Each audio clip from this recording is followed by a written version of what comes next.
You are listening to Keep Canada Weird, a weekly weird news roundup by the Nighttime Podcast. Hello, listeners, and welcome to the weekly Keep Canada Weird discussion series. If you're new here, my name is Jordan Bonaparte, and in Keep Canada Weird, my pal Aaron Airport and I seek out and explore the more offbeat news stories that played out across Canada over the past week.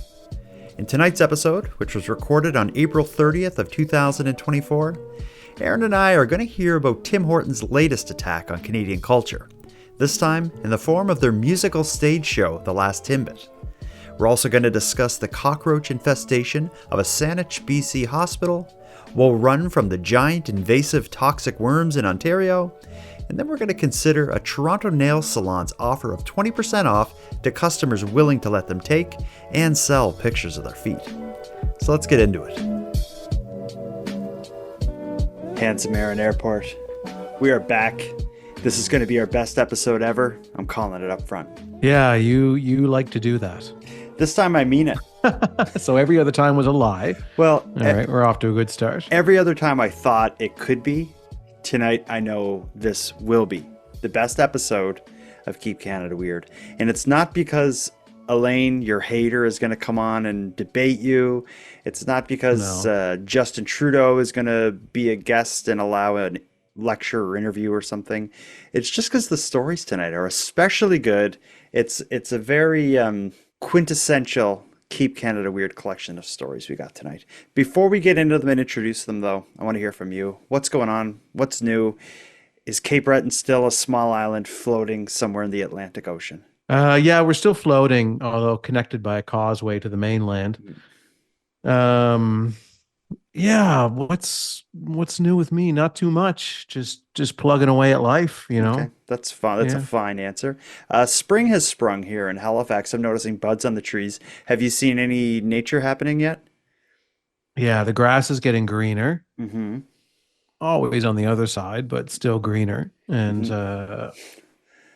yeah, I've been noticing the arrival of spring. It's a very welcomed sight. It's very nice, right? It seems like you don't got much to say, so let's pass the mic to the Keep Canada Weird Army. Let's do that, yeah. We have some listeners who have some feedback on past stories. I figure let's just start right off the hop with that.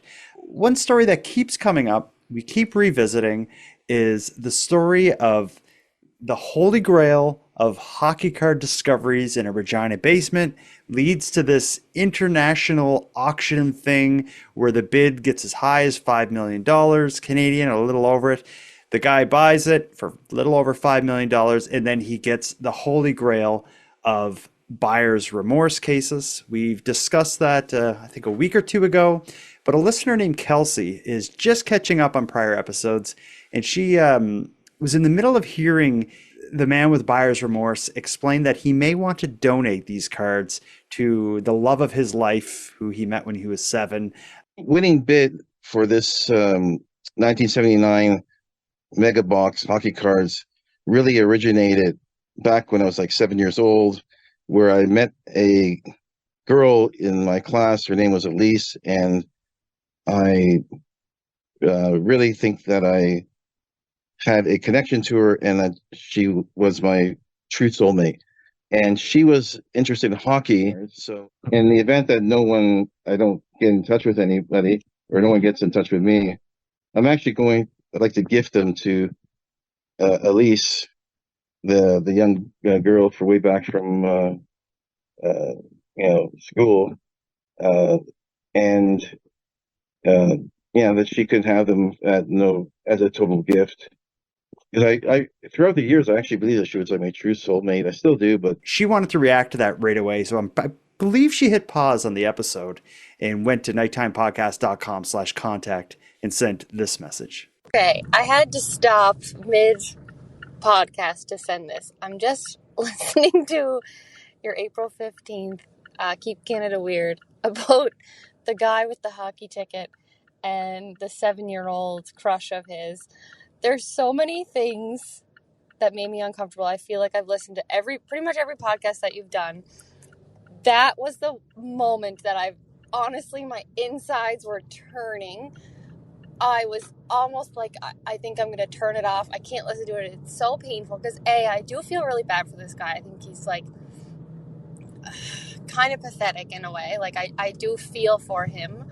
But like he was kind of hinting that he was still in love with the 7-year-old girl because he didn't mention that he's known Elise now. And like, God love her, I would be mortified. And all he said was she was interested in hockey at the age of 7. I was interested in a lot of things when I was 7. I'm not now that I'm like 35. Like, anyway, the whole thing was bizarre. And I feel for Elise more than anyone in this situation. But I had to send this immediately. I like that voicemail. It has a lot of emotion, but I especially like the fact that of all the things she's heard on this show, a show that covers weird Canadian news stories, I cover mysteries, crime, all sorts of things.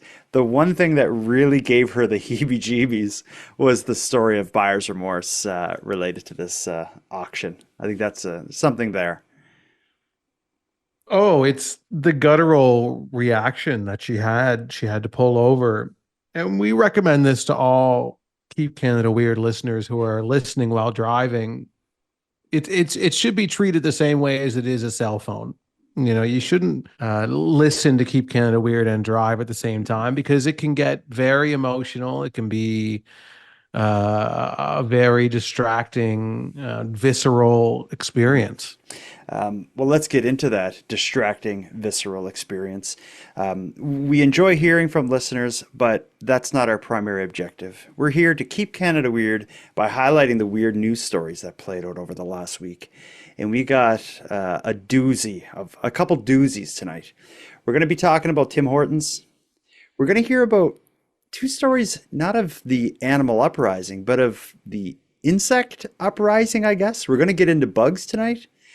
And we're going to hear about a unique spin on a foot fetish story. I'm always here for a foot fetish story, but the one we got tonight's special. I think maybe we should end with that. Let's, what do you say we just jump right in and start with the latest update concerning the Tim Hortons issue? Yeah, the Tim Hortons issue is always the one most pressing on our minds. So I think it would be good to start there. Let's get it out of our system, and then that way we can truly focus on the remaining stories and give them their due.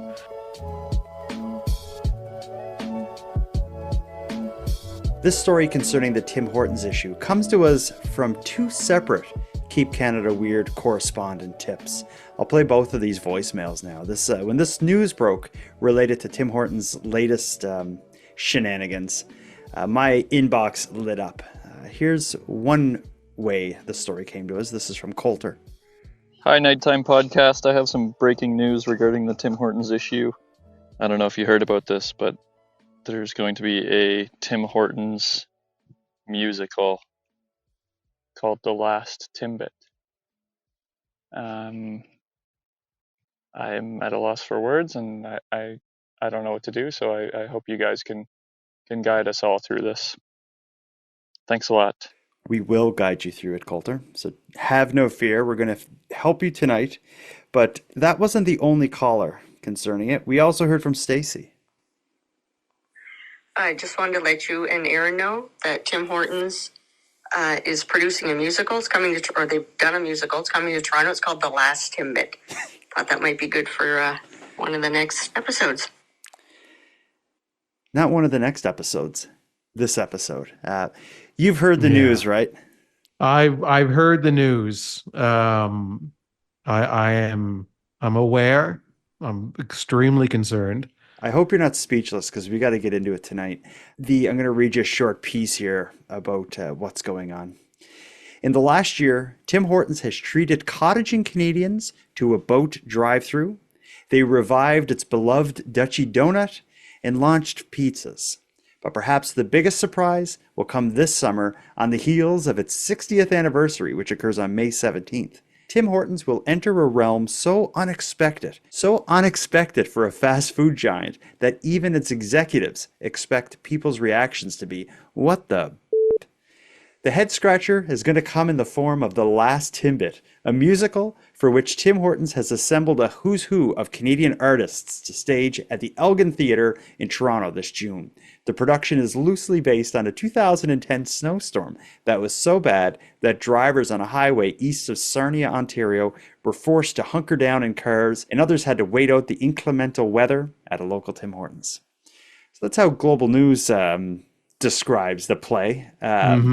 But it's I've heard it described as a play. I've heard it described as a musical. I think it's going to be something in the middle, because I did hear an interview with the person like writing the music and songs for it, and that and they were in the interview with the director, so they're going to have a big role. But I understand it's also a little bit of like a play as well. Now, this is your world. You write and act in plays. You direct plays.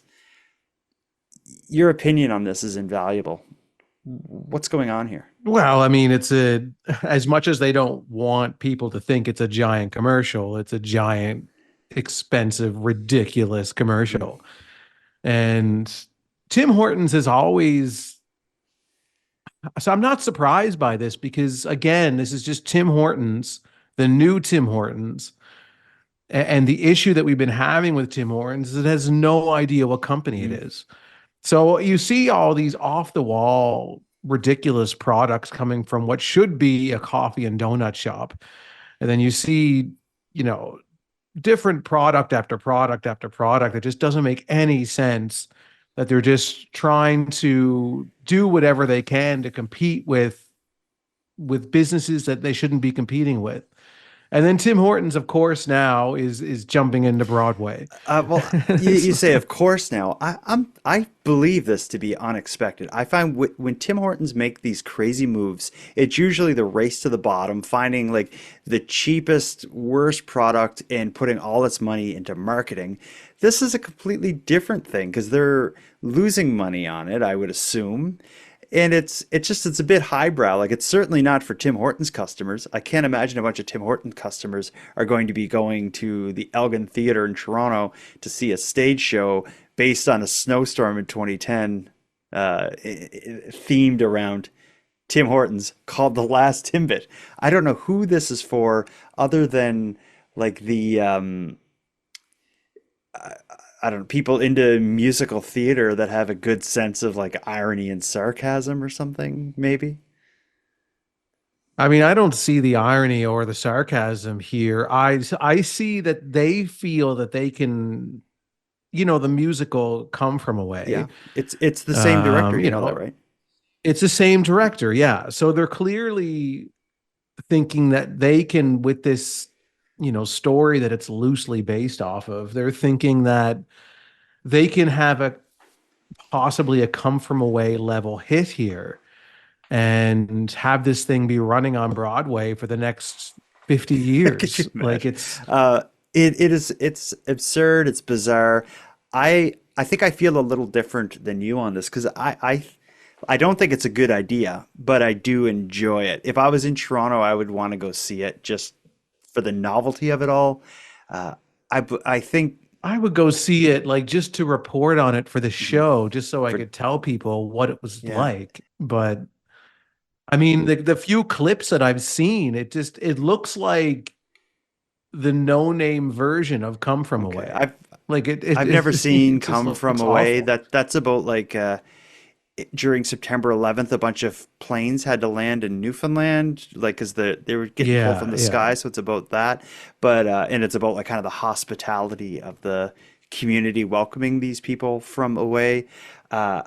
Here's one thing about The Last Timbit, the play. It's being done, I guess, in honor or whatever, or in recognition of Tim Hortons' 60th anniversary.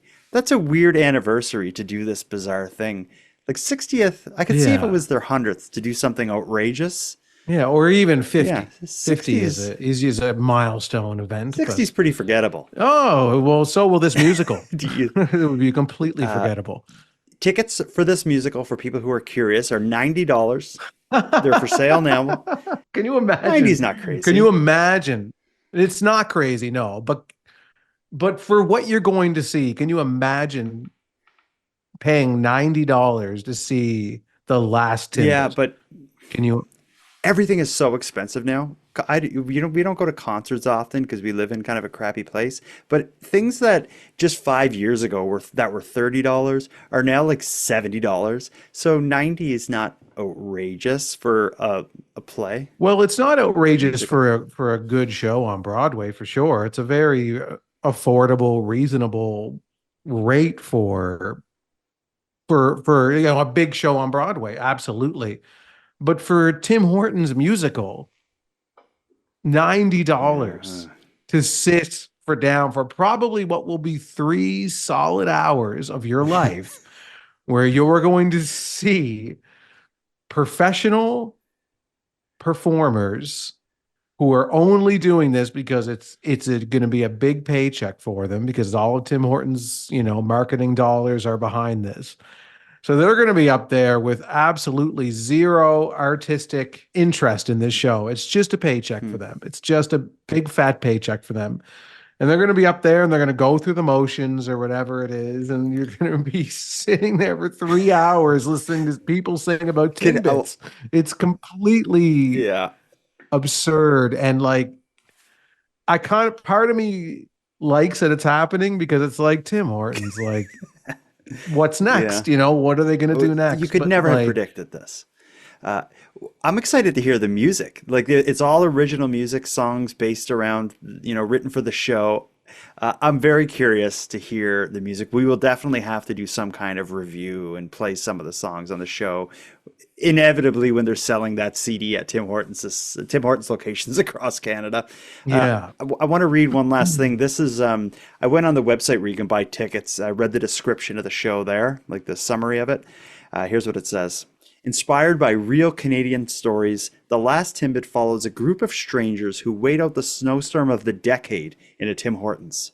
In this hilarious and heartfelt new musical, this unlikely group comes together to explore family, community, and finds the best in hard times, all while battling for the last birthday cake Timbit. Oh God. Oh Um, God. we, This is like, I remember, like, I'm a big Back to the Future yeah, fan. And like there's a thing on Broadway where it's like, there's your really great shows, new and innovative shows, and then there's your just, we're just putting our commercial stamp on this. We just want to sell tickets. And I remember hearing that there was a Back to the Future musical. And Back to the Future is one of my favorite movies of all mm, time. And I was like, oh man, a Back to the Future musical. Like, what's that about? And then I watched a bunch of clips on YouTube of it, and it was the worst mm, thing I'd ever seen on a stage. It was just terrible. The dialogue was so terrible. The way they played the characters was like these cartoonish versions of them. It was so over the top and yeah. brutal. And the Tim Hortons musical, The Last Timbit, will be just like that. That's the kind of show they're putting together, is just this, cash grab, Tim Mm. Hortons wanting to sell Tim Hortons. I am And going to reserve my review and opinion until I can learn more. I have high hopes for it. I think this is going to be a groundbreaking success, and you're going to have pie in the face, but they don't sell pie. they used to, But when they were good. Yeah, pies and cakes and everything was baked fresh. I hate Tim Hortons. let's move on to the next duo of stories. You hate Tim Hortons. How do you feel about bugs? Do you get like the heebie-jeebies around like spiders and that? Oh, it depends on the bug. Like if I ever find one in my basement, a spider or something, I get freaked out. Yeah, I had a I don't mind a spider. A spider's pretty tame. I'll usually just get a piece of loose leaf and lift them up and escort them outside. And What that's, about ants? I had I don't maybe see too three many summers ants. ago. I had a bunch of ants in my house. I had to get an exterminator come, and it turned out that there was like this wooden kind of retaining wall sort of thing on the outside of my house, and it had been infested with ants, and I didn't know. And they were like, it was so close to my house that they were like getting in. That was a big, disgusting issue. I don't like bugs, and that's why this next duo of stories is I find upsetting, but I find it keep Canada weird worthy. Do you want to go with worms or cockroaches? Which do you find the more surprising Oh, they're and both shocking? pretty gross. So let's. Either or, you know. Okay, let's go with cockroaches. This is an interesting one because it involves cockroaches invading and infesting a hospital in British Columbia. The Vancouver Island Health Authority is being criticized for their response to and their communications related to what staff are describing as a cockroach infestation in the Saanich Peninsula Hospital. Are statements like the cockroaches being found in those beds don't bite enough of a response? Let's hear the story. A BC health authority is trying to downplay the discovery of cockroaches in a hospital. They acknowledge the bugs were found, but insist there's not a safety issue. Our Penny Daflos broke this story. Penny, definitely a gross factor, though. Now, this is a Vancouver Island hospital we're talking about. Yeah, it's a Saanich Peninsula Hospital, and the Vancouver Island Health Authority did not deny that there had been cockroaches, but they insist they are German cockroaches and that they do not bite or transmit disease. I don't think that's going to come as much solace to patients, however. Staff were instructed to trap the bugs, which they found in several patient rooms, the nurses' stations, and other areas of a medical unit. Saanich Hospital is an older facility north of Victoria. Frontline sources tell CTV News they were upset to find dozens of the pests, including on patients. What I've heard is that the cockroaches have been like climbing on bedding and on curtains in between patient rooms and just like very visible. And so that is disturbing. Island Health claims that they've had exterminators into the hospital and then there haven't been any new cockroaches spotted since April the 22nd. The health authority says no patients were moved, and their tone with this situation is really to minimize everything. And I don't think that patients or healthcare workers would like to be in this situation, whether these cockroaches are biters or not, Mijang. Yeah, disconcerting to hear that they're actually on patients. Let's hope these bugs don't come back. You bet. I find that disgusting. The idea of a hospital being dirty is especially bad. I remember we had some kind of outbreak of some weird bacteria at the hospital. Actually, that was in Cape Breton. I think it was in Halifax to a lesser extent. But just the idea that a hospital is not perfectly clean, I find very upsetting. But I know that's very naive because they are very dirty places. But cockroaches is one thing. Cockroaches on beds, oh man, that's way different. And them telling me that they're a type of cockroach that does not bite does not make me feel any better. Yeah, German cockroach. I just picture like a patient who's miserable in a hospital, sick, trying to get well, and just, you know what it's like to be in a hospital and you're just completely sick and nothing is entertaining. Nothing makes you smile.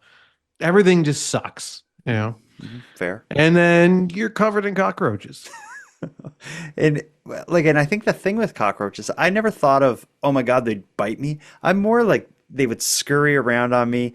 And my biggest fear is that they'd like go in my ear or up my nose or something. And if you're in the hospital, maybe like half unconscious, like, is that not a possibility? I don't know if cockroaches tend to go in people's ears. I think that's more of a earwig. Yeah, but isn't it? I don't know. I think a cockroach would. I don't see why it wouldn't. I don't know much about the. Well, I think it's a little too big, isn't it? I don't know. What does it even want? Why is it in a hospital? I thought don't cockroaches. It wants what we all want, man. Love. It's looking for other cockroaches. Yeah, it's just cockroaches just want to make new cockroaches. Okay, well, I don't know why they chose a hospital. You would think that would be something that'd be taken very seriously. I get that there's outbreaks in like apartment buildings and stuff, but like a hospital, you'd think. Well, for one, I would think the whole thing would be this big concrete building. I haven't seen this particular hospital, but you think it'd be hard for it to spread. But you also would believe, and I would like to think that they would take this seriously and get the whole thing shut down. I don't know why their statement to the media would include like these ones don't bite. It should be we're taking every precaution necessary to rid the hospital of these so we can provide the care you expect from us. I don't know. This whole thing is crazy. I mean, in the hospital's defense, they can't shut down the hospital. No, but they could at least like sugarcoat their response by saying something better than like, these ones don't bite. Like, don't worry. I know they're on beds. No one's getting bitten. Yeah, well, I mean, they called the exterminators. They did their thing, and they just assured people that we're dealing with this, and in the meantime, don't worry. Okay. Oh. Well, so you're surprising me. You're surprisingly not as concerned about the cockroaches as I expected, Aaron. But I think I want to compare it with this next one. You see, maybe you're okay with cockroaches.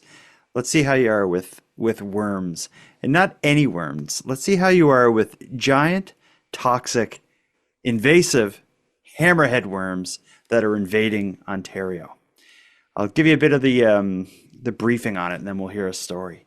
People in Ontario have a new reason to lay awake at night worrying. Invasive, toxic giant worms are being spotted across the province, and experts agree it's probably going to get worse before it gets any better. Okay, we have to apologize for this next story because for the next 2 minutes, we're going to be showing you these creepy critters that could be slithering their way into your garden. And as David Zura reports, they're not just slimy. They could actually pose a threat to the ecosystem and even humans and our pets. They grow to between 1 and 3 feet. They can get to be quite large. Since 2019, the wandering broadhead planarian, or hammerhead worm as it's commonly known, has been spotted across Ontario, including the GTA. The invasive species from Asia that's been seen plenty in the US and Quebec looks a lot like an earthworm, but gets its nickname from the large, flat shape of its head. Not to mention the worm secretes a paralyzing toxin made of the same molecule produced by pufferfish. It isn't really harmful to adults. It might create a bit of a rash and reaction to really young children, but that can be a bit of a problem. But they certainly aren't fatal. It's coming probably in through the nursery trade. Meanwhile, Kathy Kavasilis is in Horton region and a member of the Master Gardeners of Ontario. She says it's extremely rare still, but it certainly is now being reported in Ontario. For gardeners out there who encounter one of these worms, my understanding is don't touch it with your bare hands. I don't touch it with bare hands, wear gloves, and we give this advice to many things in the garden. I'd be more concerned about the damage they may do to ecosystems than the damage they would do to people. If one of those worms is ingested by a person or a pet, the advice is to seek emergency medical attention. A lot to dissect there. I read that these worms, they will stand out from earthworms, both because they have that hammerhead style head, but also these things can be as long as 3 feet long. They can be as big as 3 feet long. I think that would stand out. That's pretty terrifying to me. Yeah, that actually shocked me when they said that they can grow up to 1 to 3 feet. And I'm like, man, that's a snake. There's nothing fun anymore. Like, gardening is such a nice, relaxing, fun thing for people to do, not only as a hobby, but it's a way to spruce up your property. And there's so many valuable things that come along with gardening. And then not anymore. Something has to destroy us. Yeah, not anymore. You can't have anything anymore. Yeah, it's a poisonous. Is there a difference between toxic and poisonous? I think so. Poisonous, I think it needs to like get you, like bite you or something. But I think these just like secrete the toxic stuff. So even just like touching it, they gave advice on what to do if it's ingested. I don't know if there's much risk of people eating these worms. Well, somebody who I guess maybe an animal, like your dog or something, is rummaging through the garden and eats this thing because it's a dog. Well, or somebody who's growing kale and just likes to a handful nose dive into their kale in the garden and just eat it without a fork and a knife. And yeah, I guess it can happen. And then maybe they accidentally ingest this hammerhead worm, this 3 foot long hammerhead worm, the jaws of worms. I think we've referenced this movie in the past on this show as well, but the movie Tremors comes to mind. Yeah, we did talk about Tremors a couple months ago. Why does that come up a lot? Well, I think it only came up. This is the second time it came up. Yeah, but how many movies? Like, think we've been doing this show for 2 years. We've probably mentioned 10 movies so far. Why Tremors twice? Why? Well, it's an important film. Oh, is it?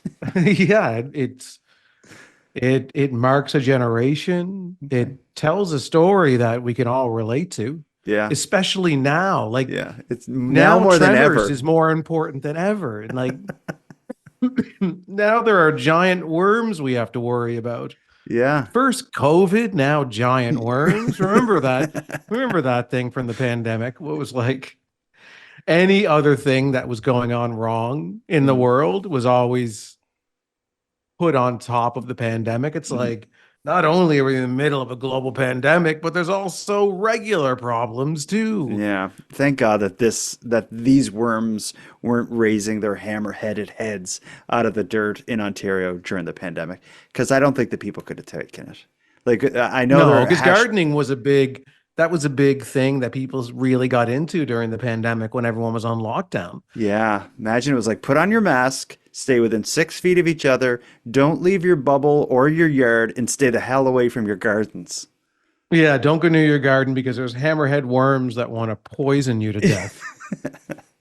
I feel Other than that, have fun. Have fun. Yeah, I feel bad for the people of Ontario, but it's, a problem in Ontario like this is a problem in Canada. These things, invasive species are an issue. And in fact, earthworms are an invasive species. They're not native to Canada. They came here once upon a time.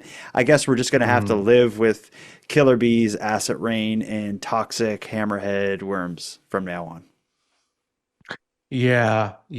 I'm just going to go to Ontario now and get accustomed to the worms, the hammerhead worms. So that way when they reach the East Coast, I'll be like, oh, the hammerheads. Yeah, I'm used to it. They to only poison you a little bit. I don't think it was mentioned in that article, but I did a bit of reading. I went down a bit of the rabbit hole on these hammerhead worms. And again, they can be up to like 1 to 3 feet long, but they're also like regular worms where if you cut them, each cut will become its own worm. Yeah, I saw that. And I was kind of surprised by that because it has the unique head shape, like the hammerhead. So you'd think like you just chop its head off and be done with it. No, it grows new heads. And if you cut it into 6 pieces, you got 6. You got 6 hammerhead worms on your tomatoes. That will each individually continue to grow. So that's up to 3 feet long. It's like and continue to poison. You've seen, I don't know if you're as into Disney stuff as my family is, but The Sorcerer's Apprentice is the Disney story where Mickey Mouse puts on a wizard's hat. Mickey Mouse is like kind of this wizard slave, and he has to move water around. But he puts on the wizard's hat and does magic to make a broom come to life and carry the buckets of water for him. But it's moving too much water, so Mickey Mouse grabs an axe and chops up the broom. But then all the individual little splinters of wood from the broom all become their own brooms and continue to move buckets upon buckets. Yes, I've seen that. I've seen that. That's what I think will happen if Mickey Mouse tried to chop up one of these worms. Yeah. Same kind of thing. What other movies can we think of? Sorcerer's right Apprentice, now? Tremors. I guess Dune. That's like topical. That's in the theater. That involves Beetlejuice. Oh, certainly. Yes. Yes. Beetlejuice. What about Arachnophobia? Then there's the video game Arachnophobia. We've talked about on this show. Yeah, before. I know. It comes up a lot. That's spiders, but still, they're insects. I don't know. Yeah. What were you I'm going to say? thinking of the video game Earthworm Jim. That's a throwback to the 90s, but yeah. Earthworm Jim is deep cut. Perfect for this story. While we think of other things related to worms, let's go to the next story. Yeah. Here's how we'll segue. If you or I get attacked by toxic, invasive, giant hammerhead worms, it's likely going to be our feet, right? Like I'm not going to be digging my hands into a garden anytime soon, but I guess I'll be walking around the yard, so maybe they'll get my feet. Which reminds me of this other story about feet. Wow.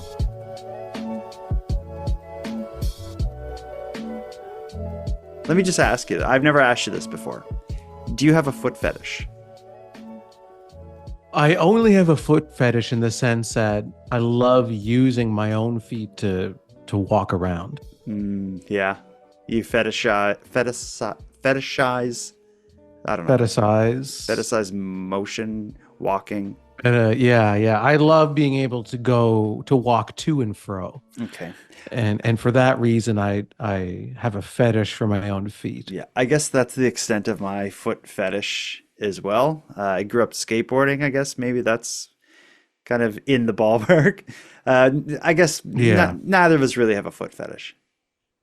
Not legally, no. I wouldn't be someone that is, you know, meandering around the foot fetish websites. Okay.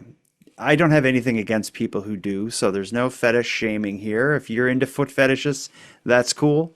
You're welcome here on Keep Canada Weird. But when a business uses foot fetishes as a way to reduce the bottom line of that customers are paying, I think it gets interesting. You know, you hear a lot of ad-supported content. Even Netflix does it. Like you can, a Netflix membership is say like $14, but if you're willing to have ads, it's only like $8 or something like that. So you're kind of agreeing to this caveat to the service for a reduced cost. And that's kind of common in this day and age, but rarely is that caveat, we'll give you a discount, but you need to give us consent to take pictures of your feet and sell them online. That sounds shocking, but it's happening. It's a salon in Ontario that is doing this in Toronto. The story of the foot fetish discount salon in Toronto comes to us from a correspondent named Teresa in Victoria. Here's how she let us know about this. Well, hello again. This is your regular Keep Canada Weird correspondent from Victoria, British Columbia, Teresa here.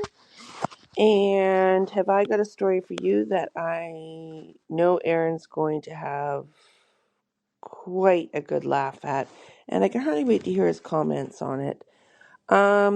So a Canadian nail salon is offering discounts to customers who let them sell pictures of their feet on fetish foot site. So, yeah, I don't know how I feel about this. But anyway, I'm interested to hear about how you guys feel about this. Okay. Well, hope you guys are doing well, and thank you again for everything that you guys do. You're amazing, awesome, by far the best podcast out there. Look forward to all future episodes. Thank you for this story, Teresa, because I didn't know about this. I got that voicemail from her, and I thought, this can't be real. I have to double check that before Aaron and I talk about it. It's true. I found the salon's Instagram where they're promoting this. I found a couple news articles discussing it. The best way to get the story, I couldn't find much mainstream news, but I did find a good article that summarized the issue by the Daily Hive.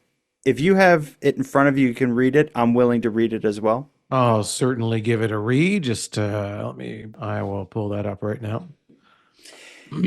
While you pull it up, I'll encourage any other listeners, if an interesting story pops up, even if it's, big news and you think we probably know, we still want to hear from you because I miss things like this, and I'm shocked I missed this one. Yeah. It's rare that one slips by us, but yeah.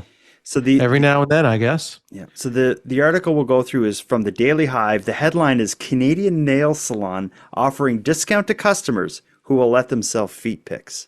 Take it away, handsome Aaron Airport. If you've ever wanted to sell pictures of your feet on Feet Finder, one Canadian nail salon is offering you the chance to do just that. According to a press release, Fix Nail Bar in Toronto is embracing the foot fetish market by offering customers a unique deal.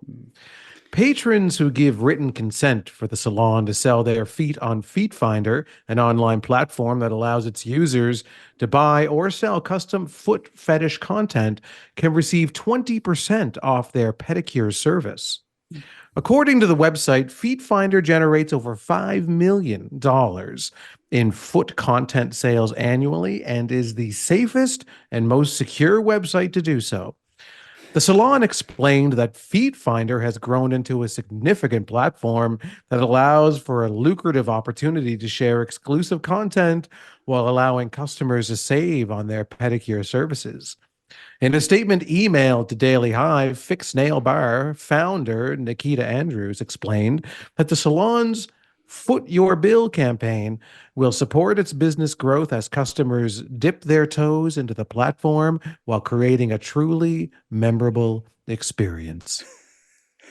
It sounds too strange to be true, but I guess I get it. I just think it's weird that a business owner would be like, you know what, we're just going to lean on the foot fetish industry and, we'll benefit from it because we'll be getting the sales of these feet pics, and our customers will benefit from it because we'll give them 20% off.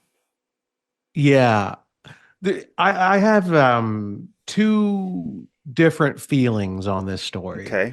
Let's hear them. So my first feeling is very supportive. Mhm. I think that it's within their wheelhouse. They're doing pedicures.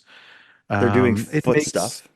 foot stuff. It makes sense for them to dabble into this unique experience that they're offering their customers to have their beautiful feet photographed and made for sale on this foot fetish platform.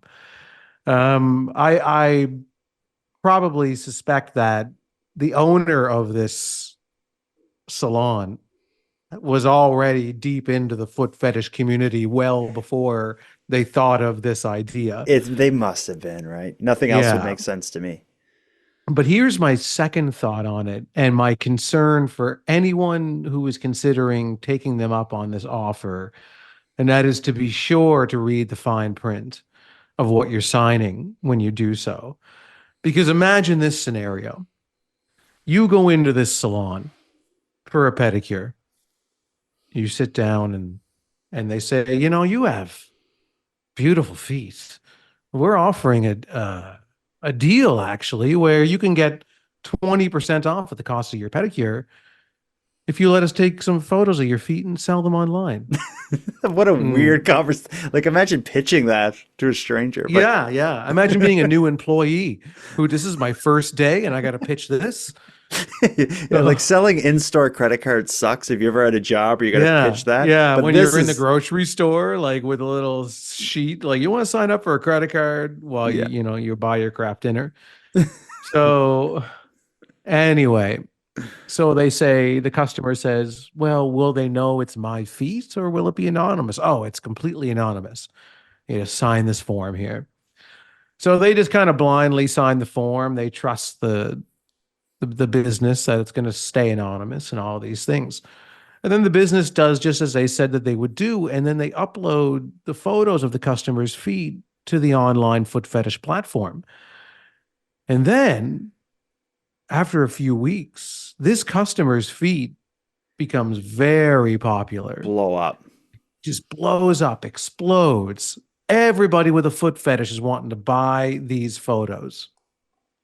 So the customer finds out somehow, even though it's anonymous, but the customer, because they're curious probably, maybe they're doing a little bit of research into the platform and they find out that their feet are just exploding in popularity.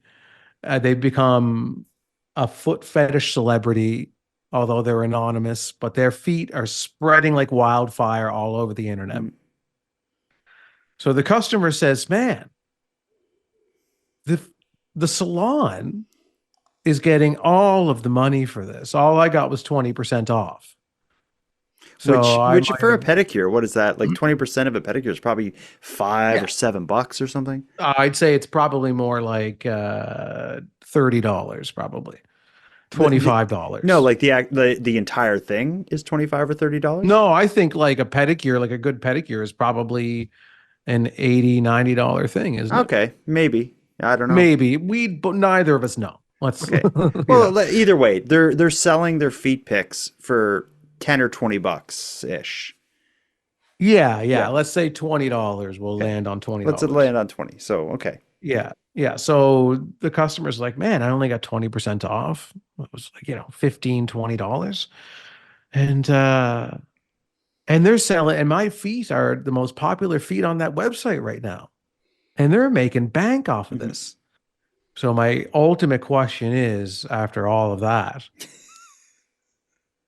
who has the rights to those feet? Well, I think if you sign the dotted line, that's the deal. It's here's you're giving up pictures of your feet to be used this way in exchange for 20% off. I think that's the whole deal. I don't think you have any recourse to get the photos back or get, credit or something like that. But what if you want to take new photos of your own feet? I'd say that's irrelevant to this offer. They're Yeah, not well, I gonna, think the fine print is key in this situation. you're suggesting they bring a lawyer with them to the nail salon? I'm suggesting they carefully read whatever they're signing, and potentially have a lawyer.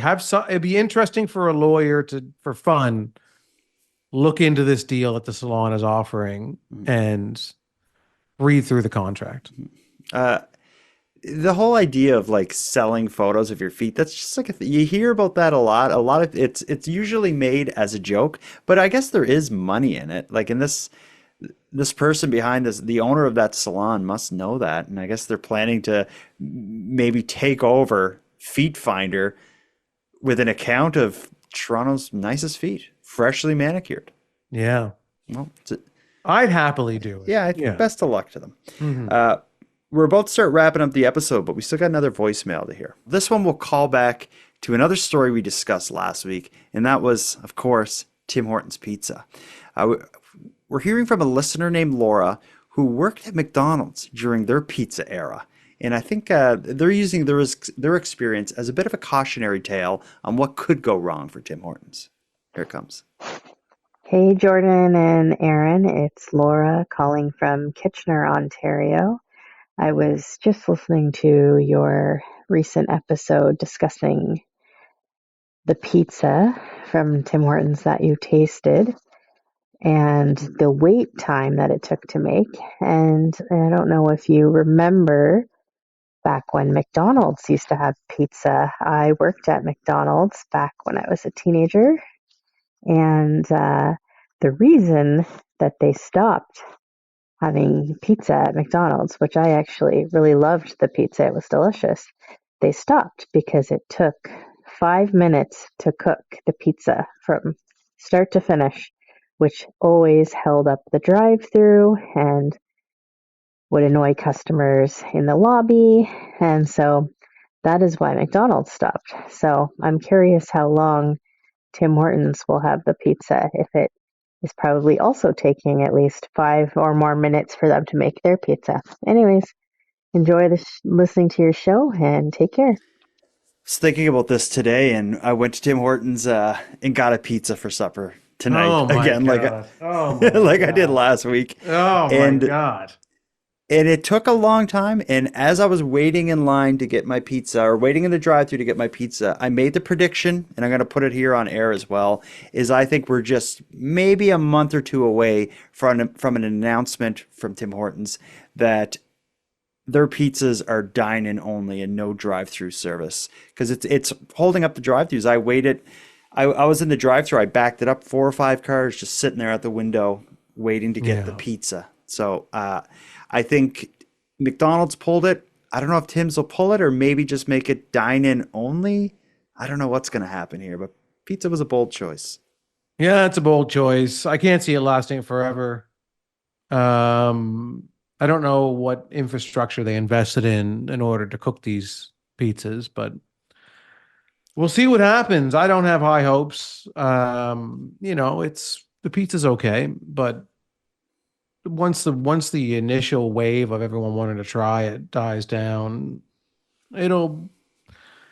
people won't want to order it because it'll take too long, and it's like, I can get pizza anywhere. Yeah, and they're famous for like introducing and pulling stuff, so yeah, maybe that's going to happen. All right, well, we'll see where that goes, but let's wrap this up for tonight. There's a lot of weird to get to, but we're going to have to save it for next week. Handsome Aaron Airport, until next time. Jordan, until next time. Don't ingest worms. And if you end up in a hospital in British Columbia, bring earplugs and bring 2 pairs of earplugs, one for your ears, one for your nose, because they got bugs there. And Jordan, until next time, no matter what part of your body somebody wants to take a picture of, always read the fine print. I want to thank you for helping Aaron and I fulfill our mission to keep Canada weird, but let us also call out to you for even greater support in this. If something weird happens in your neck of the woods, please let us know. And if you have any thoughts, opinions, theories, or feedback on any of the stories we discussed tonight, we'd love to hear about that as well. The best way to reach us is via voice memo sent using the app at nighttimepodcast.com/contact. And if you hear your voice on the show, email me at nighttimepodcast@gmail.com and let me know, and I'll send you a little Keep Canada Weird swag as a thank you. Aaron and I are excited to hear from you. Now, before we part here, let me end with some thanks. First, a big thanks to Aaron for sharing another evening with me and with you, the listeners of Nighttime. A shout out to the internet's favorite cult leader, Nicole, who provides our intro and outro voiceovers. And then lastly, but most importantly, a massive thank you goes out to each and every one of you listening to Nighttime, as without your interest and your support, this show would be as pointless as it would be impossible. On the topic of support, let me thank the newest subscribers to the Nighttime Podcast's premium feed. Cassie, Letty, and Charlotte, thank you for your generous support. And for anyone else who'd like to support the show, you can help us out here in a variety of ways. First of all, a premium feed subscription costs just a couple dollars a month, and that'll fund the creation of new episodes of the show. But it'll also give you those episodes 2 days early, get them to you ad-free, and give you access to a full back catalog of episodes. If that sounds like something you're interested in, you can go premium right now at patreon.com/nighttimepodcast. And even if you don't want to go premium, you can still support the show by simply sharing this episode on social media and letting all your friends know why they should listen. Your support's very much appreciated. Now, until next time, take care of each other, hug your loved ones tight, and let us know if you see anything weird. Keep Canada Weird is written, hosted, and produced by the Nighttime Podcast.